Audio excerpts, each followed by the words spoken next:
ఏమైనా మంత్రులు పోటీపడి సంపాదించుకోవడంలో, కమిషన్లు దండుకోవడంలో మాత్రమే రాత్రి పగలు పనిచేస్తున్నారు. ఏ ఒక్క మంత్రి పనిచేసినా ఏ డిపార్ట్మెంట్ ఇట్లా ఉండదు. ఈ డిపార్ట్మెంట్ గొప్పగా ఉంది అని చెప్పుకోవడానికి ఒక్కట్లేదు.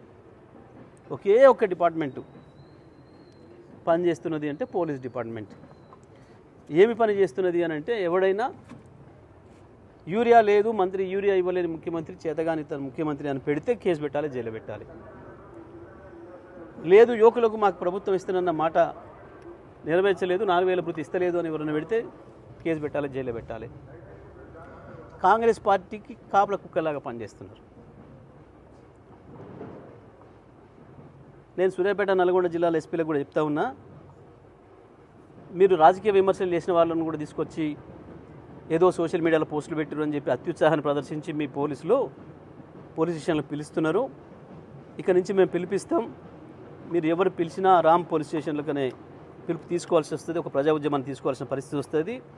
ఇద్దరు ఎస్పీలు కూడా జాగ్రత్తగా పనిచేయండి, మీ ఐపీఎస్ స్థాయిలో ఉండాల్సిన ప్రోటోకాల్ పద్ధతుల్లో పనిచేయండి తప్ప మీ కింది పోలీసులను, మీ ఎస్ఐలను, సిఐలను మీరు కంట్రోల్ చేయండి తప్ప కాంగ్రెస్ పార్టీ మండలాధ్యక్షుడో ఇంకోడో కంట్రోల్ చేసే పరిస్థితి వస్తూ ఉంది.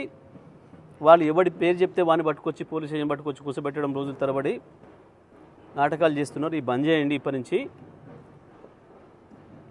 ఒక ప్రజా ఉద్యమంగా, ప్రజా తిరుగుబాటుగా రాకముందే జాగ్రత్త పడమని చెప్పి నేను ఇద్దరు ఎస్పీలకు కూడా చెప్తా ఉన్నా.